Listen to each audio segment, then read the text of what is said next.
Let's go back to Cape Town now, where communities are concerned about the ongoing attacks and killings of police officials and paramedics. On Friday, 2 Metro police officers were attacked by residents in Ottery after apprehending a suspected criminal.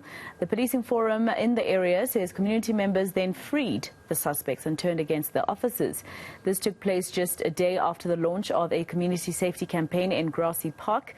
The CPF says over the last 12 months, there have been 28 attacks on police vehicles and at least 7 on the city's law enforcement agencies. Let's go to Nobesuthu Hejana, who's speaking to residents in Grassy Park. Nobesuthu, I was saying to you earlier that this is a proper illustration of the breakdown in relationship between communities and police in South Africa, where people not only take the law into their own hands, but also turn against the police.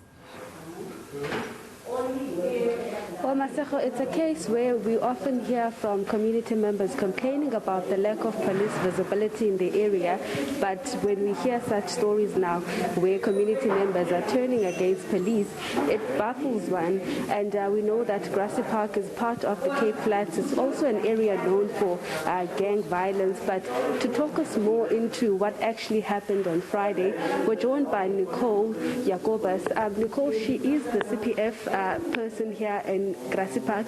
Just tell us about what actually happened on Thursday when the community in Ottery turned against the police. On Friday, the 11th of March 2022, we received information that officers were being attacked in the Ottery area.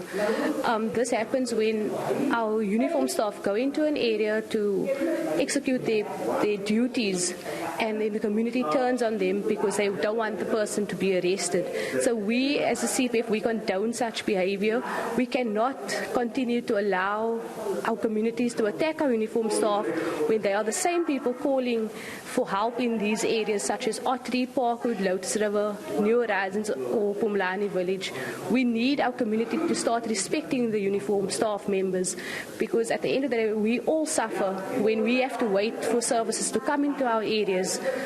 It's not a normal life that we live where we have to wait 2 hours for response, or when there is shortage of uniform staff members in our areas, we're the ones that are suffering. So I'm calling on the community to stop attacking uniform staff members. They are there to help us, to protect us, to serve our communities. It's not nice for an officer to wake up in the morning and feel that he or she doesn't want to go to work because he or she was attacked and now sitting with trauma at home because of a gun being held to them, or when they're executing their duties, they can't do their job because we have a community that attacks them, throws stones at them, use a foul language towards them. It is not right. And obviously this happened a day after the safety campaign that was launched here in Grassy Park, also calling on the residents of the community to respect the man in the uniform. Just tell us about that event. So on the 10th of March 2022, we launched the campaign No Stop Attacks on Uniform Staff Members, Be a Proud South African. The reason why we launched that campaign is we often hear, or we see it screaming at us, that uniform staff members has been attacked, not just police officers, not law enforcement officers. It goes further than that. The ambulance staff members, the fire service gets attacked because they either respond too late, they come late, this is all boils down to when there's a gang violence in certain areas, the ambulance staff will first go to the police station and wait there for a police van to take them into a certain area.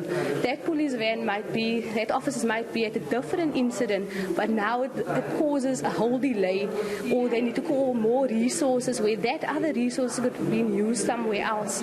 So again, we call on the community to stop and respect our uniform staff members. It's not about them being corrupt, it's about their lives that matters as well. Their lives do matter. They are also human beings at the end of the day. We need to protect and look after resources that we have. We can't go on where we have to wait 2 hours for an ambulance to come into our areas, or our area get called a red zone because of criminal activities. It is unfair on everybody as citizens of South Africa that we have to live like this. We are strongly calling on the officials and government to take action against perpetrators that attack uniform uniformed staff members in our areas. Thank you.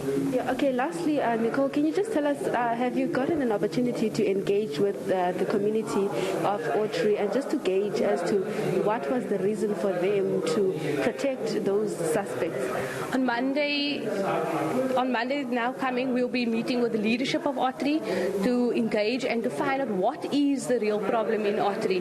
We do know there's poverty, we know there's gang violence, we know there's drug activity, criminal activity in the areas, but we also need to get to the bottom root of why do they keep attacking our uniformed staff members when they are the same people that call for help, and we know that there is people in the area that doesn't have cars to get to hospital.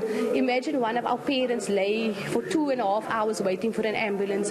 We're always saying the time response is slow, but why is the time response slow? It's not because there's short staff, it's because people get attacked and they are traumatized at the end of the day by going into these areas and people attacking them. So we call on the community again, we condone all criminal activity against our uniformed staff members. Overally, we're asking the community to stop attacking our uniformed staff members when they go into areas where it's volatile. All right, thank you very much. Well, Masego, that was Nicole Yakubas, CPF at Grassy Park. We know that the two officers who were attacked, they later opened a case against the police, or rather the community members, but we will be finding out more details from the City of Cape Town's law enforcement officer, the spokesperson, later on the day, just to find out the state of those officers that were attacked.